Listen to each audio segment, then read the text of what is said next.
everyone. It is my pleasure to be here to open for the Inven Global Esports Conference. As he mentioned, my name is Kim Fawn. I am the Director of Esports Operations at Blizzard Entertainment, where I help to oversee the esports programs for over 5 different game titles.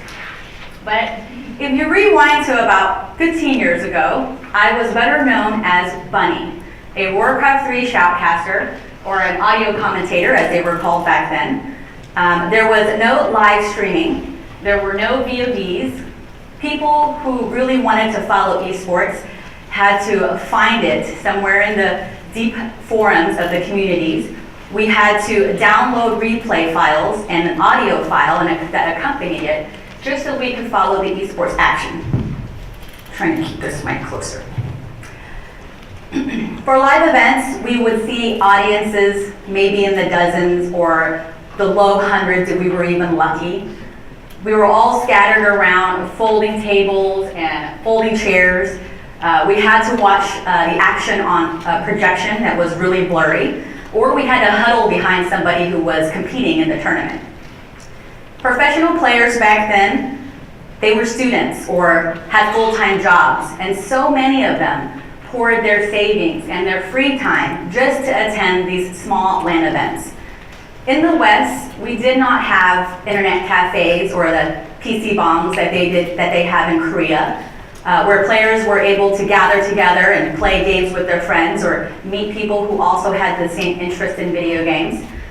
In the West, if we really wanted to play together, we had to find somebody who would be willing to host a LAN party, and then everyone else had to figure out how they lugged their computer and their monitors and their peripherals just so that we can all be in the same room and play together. And esports, people who were involved back then, they didn't do it for money and they didn't do it for fame.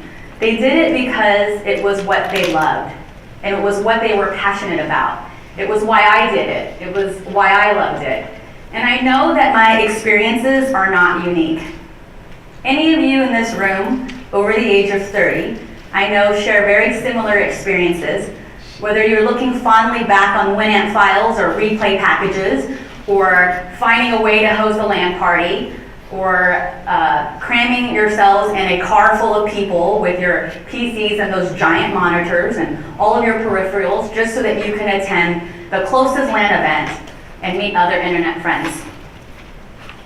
If you fast forward to today though, esports has blown up in the best possible way. We have gone from borrowing meeting spaces to now booking stadiums. We have gone from watching esports with a small group of friends to now high-definition streaming that anyone can access across the world with an internet connection and on so many platforms. And we have it all with chat included. Pro players can not only support themselves on the income that they make through gaming, but they also need coaches. They need agents, financial advice, and attorneys. And trust me, you attorneys out there, you guys are a good thing. It has taken countless individuals and organizations decades of relentless and passionate work to get us where we are today. A lot of you in this room, as I look around, I know have played a huge part in that. And the road has not been a smooth or easy one for us. Each step of growth has brought new challenges that have introduced new and unique solutions that we have all had to work towards. When one publisher or an organization faced a new challenge, the esports world watched. We took notes, we learned from one another, and we took those lessons to help improve our own programs and our products. So together we have all raised the bar of esports, and that is something we should all be very, very proud of. Across the world today, we now see an unprecedented number of domestic and global esports leagues taking root and flourishing across multiple franchises. These leagues, their teams, and even some of the individual players are now obtaining corporate sponsorship, which is increasing amongst the non-endemic organizations. The amount of esports prize money awarded globally has skyrocketed from $3.25 million in 2010 to now 74.8 million in 2015, and it continues to grow. The players that are claiming this money now have the influence and the social media following, which rivals that of traditional sports athletes.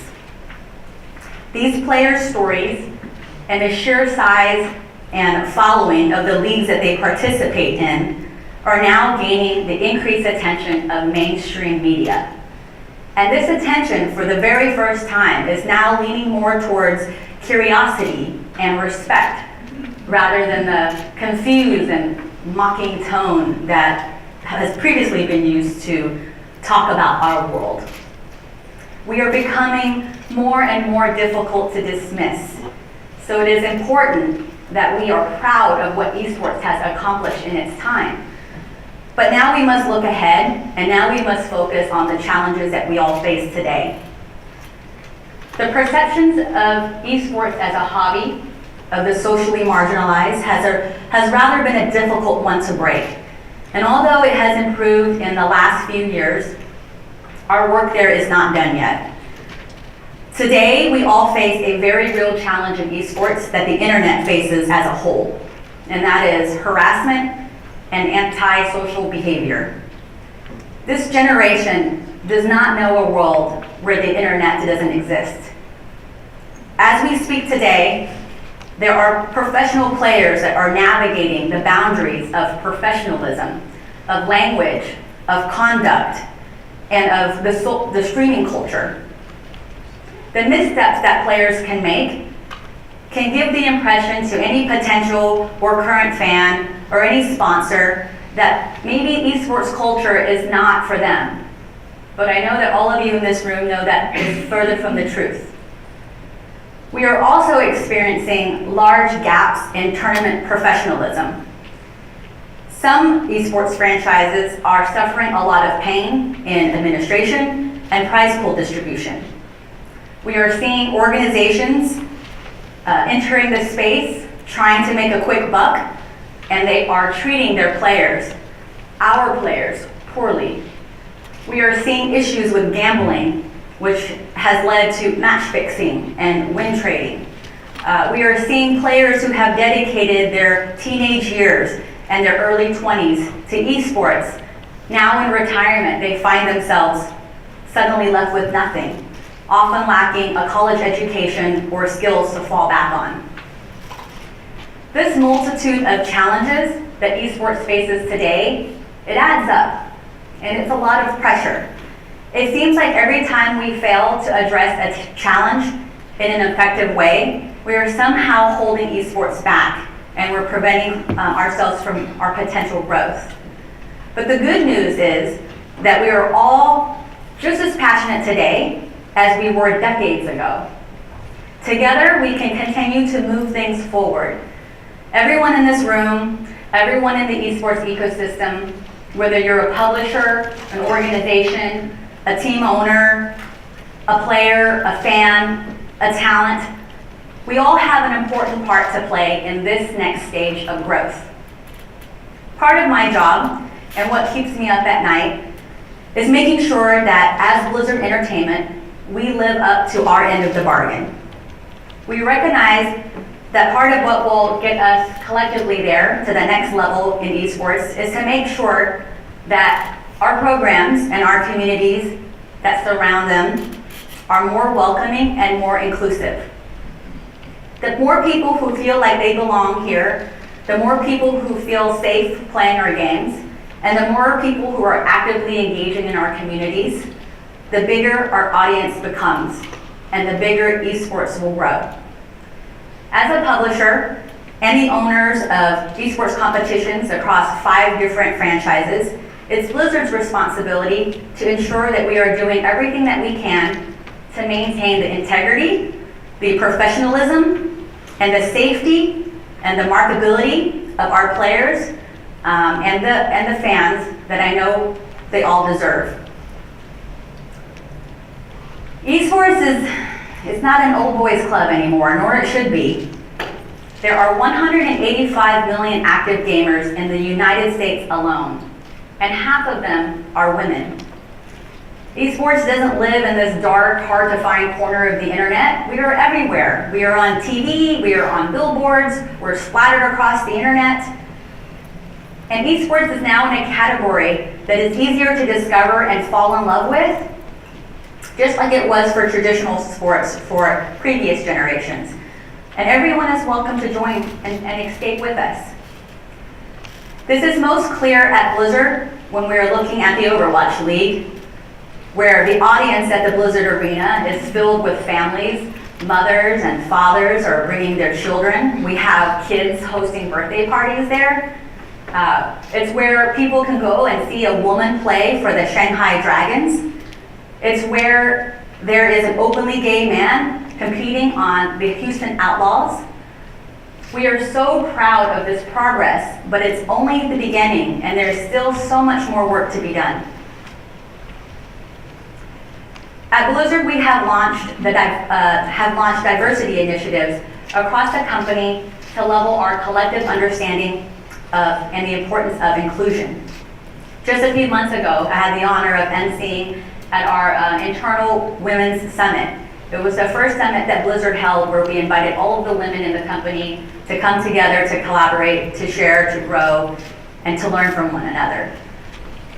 We are encouraging our players to take an active role in combating intolerant and abusive behavior in-game via evolving behavior reporting systems for our games. To further combat the issue, Blizzard Entertainment has joined the Fair Play Alliance, which is a cross-industry initiative to share best practices and research that will drive lasting change around player behavior. We are proud to stand alongside organizations like Epic and Twitch and Riot Games in our shared goal of providing a fun and safe experience for our players. On the esports team, we try to hold player summits where we offer media training for our players so that they can help build their brand and be comfortable in front of media. And they have now tools and best practices and also assets to help them with their streams. We've also done talent summits where we brought out talent coaches and speech coaches to help our talent improve their presence and their professionalism. Ultimately, that collective knowledge alongside our individual effort is what will push esports to the next level. How we do that, though, is up to all of us. Today, I have shared Blizzard's focus with you, but our lens is just one of many. Other areas we're seeing in growth is in media rights and media distribution, where traditional sports has been able to grow. We are at a critical inflection point in the life cycle of esports, and we all need to continue contributing. All of us, no matter where we are and where we fall in the esports ecosystem, we have an important role to play in maintaining and improving upon what has taken decades to build. I urge all of you to look introspectively, be self-critical, and be open to constructive criticism from your colleagues, from your peers, from your players, from Reddit. I know that Reddit can be a very scary thing, but it can also be very thoughtful. It's where you will find some of our most passionate fans. This conference is a great opportunity for all of us. Use it to collaborate with peers and to network with people with whom you see future opportunities with. Our tribal knowledge is invaluable, so share as much as you can. My hope is that you will leave this conference with a renewed sense of purpose, to find a place in the esports ecosystem where you can help grow and be proud of. There are so many amazing attendees and speakers who will be presenting today. I want to thank you for all of the attendees and the speakers for participating. I want to thank you, Inven, for hosting this amazing conference, and also UCI for letting us use this great space. 15 years ago, we couldn't have imagined where esports is today. Together, I know that we can reach even more unimaginable heights. Thank you. Good luck and have fun out there.